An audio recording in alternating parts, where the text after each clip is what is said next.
War Horse by Michael Morpurgo. First published, Great Britain, 1982. Edgemont, UK Limited. Chapter 16.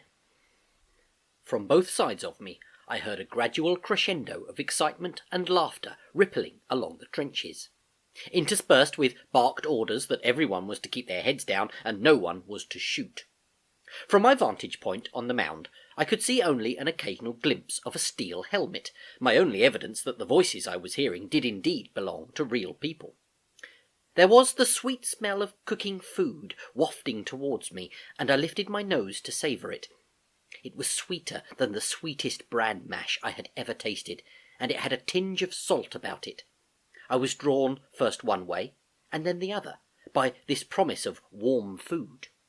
But each time I neared the trenches on either side, I met an impenetrable barrier of loosely coiled barbed wire. The soldiers cheered me on as I came closer, showing their heads fully now over the trenches and beckoning me towards them.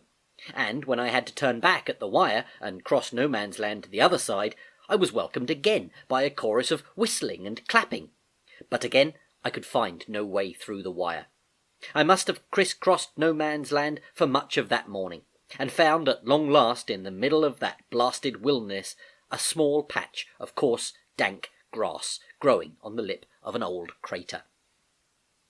I was busying myself at tearing the last of this away, when I saw out of the corner of my eye a man in a grey uniform clamber up out of the trenches, waving a white flag above his head.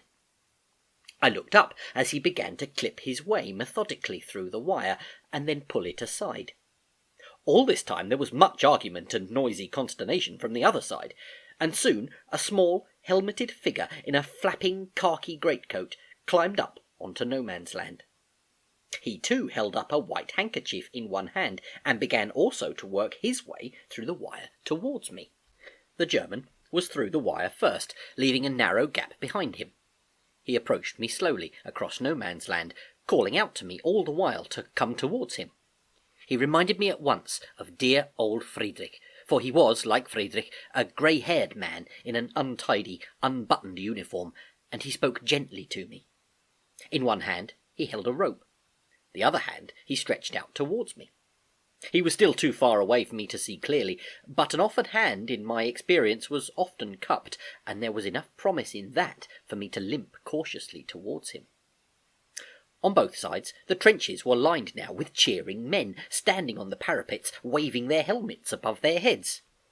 "Oi, boyo!" The shout came from behind me, and was urgent enough to stop me where I stood.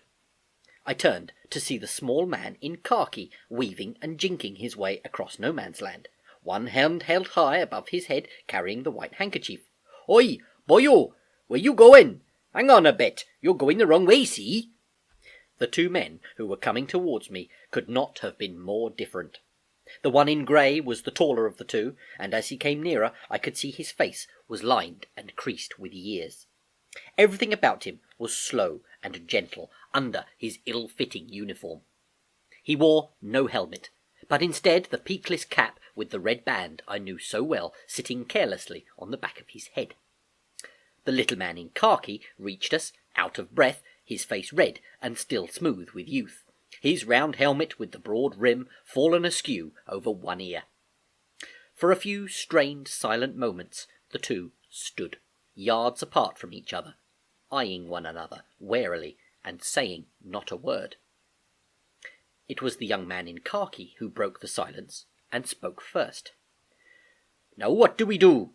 he asked, walking towards us and looking at the German, who stood head and shoulders above him. "There's two of us here, and one horse to split between us. Course, King Solomon had the answer, didn't he now? But it's not very practical in this case, is it? And what's worse, I can't speak a word of German, and I can see you can't understand what the hell I'm talking about, can ya? Oh, hell, I should never have come out here. I shouldn't, I know I shouldn't. Can't think what came over me now, all for a muddy old horse, too." "But I can speak a little bad English," said the older man, still holding out his cupped hand under my nose. It was full of black bread, broken into pieces, a titbit I was familiar enough with, but usually found too bitter for my taste, However, I was now too hungry to be choosy, and as he was speaking, I soon emptied his hand. "I speak only a little English, like a schoolboy, but it is enough, I think so, for us." Even as he spoke, I felt a rope slip slowly around my neck and tighten. "As for our problem, since I have been here the first, then the horse is mine. Fair, no? Like your cricket?" "Cricket? Cricket," said the young man. "Who's ever heard of that barbarous game in Wales? That's a game for rotten English. Rugby, that's my game, and that's not a game, that's a religion, that is.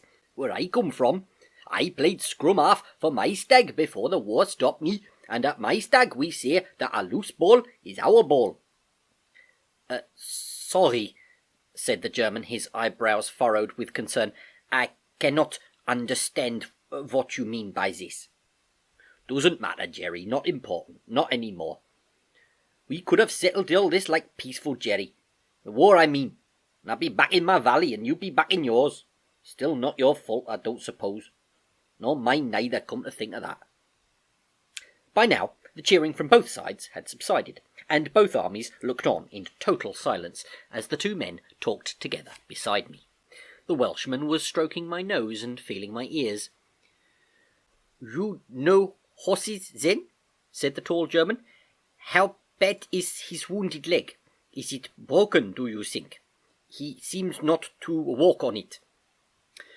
The Welshman bent over and lifted my leg gently and expertly, wiping away the mud from around the wound. "Oh, he's a mess right enough, but I don't think it's broken, Jerry. It's a bad enough wound, though, a deep gash. Wire by the look of it. Got to get him seen to quick, else the poison will set in, and then there won't be a lot anyone could do for him at all. Cut like that, it must have lost a lot of blood already. Question is, though, who takes him? We've got a veterinary hospital somewhere back behind our lines, and that could take care of him, but I expect you got one of those too." Yes, I think so. Somewhere it must be, but I do not know exactly where," the German said slowly, and then he dug deep in his pocket and produced a coin. "You choose the side you want, head or tail, I think you say. I will show the coin to everyone on both sides, and everyone will know that whichever side wins the horse, it is only by chance. Then no one loses any pride, yes, and everyone will be happy?" The Welshman looked up admiringly and smiled. "All right then, you go ahead, Jerry. You show him the coin, and then you toss it, and I'll call it." The German held the coin up in the sun, and then turned a full, slow circle before spinning it high and glinting into the air. As it fell to the ground, the Welshman called out in a loud, resonant voice so that all the world could hear. "Heads." "Well," said the German, stooping to pick it up, "that's the face of my Kaiser looking up at me out of the mud, and he does not look pleased with me. So I am afraid you have won. The horse is yours. Take good care of him, my friend." And he picked up the rope again and handed it to the Welshman. As he did so, he held out his other hand in a gesture of friendship and reconciliation, a smile lighting his worn face. "In an hour, maybe, or two," he said, "we will be trying our best again to kill each other. God knows why we do it, and I think he maybe has forgotten why. Goodbye, Welshmen. We have shown them, haven't we? We have shown them that any problem can be solved between people if they only trust each other. That is all it needs, no?" The little Welshman shook his head in disbelief as he took the rope. "Jerry boyo, I think they would let you and me have an hour or two out here together. We could sort out this whole wretched mess. There would be no more weeping widows and crying children in my valley, and no more in yours. If the worst came to the worst, we could decide it all on the flip of a coin, couldn't we now?" "If we did," said the German with a chuckle, "if we did it that way, then it would be our turn to win, and maybe your Lloyd George would not like that." And he put his hands on the Welshman's shoulders for a moment. "Take care, my friend, and good luck. Auf Wiedersehen."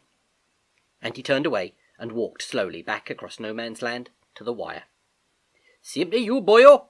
the Welshman shouted back after him, and then he too turned and led me back away towards the line of khaki soldiers, who began now to laugh and cheer with delight as I limped towards them through the gap in the wire.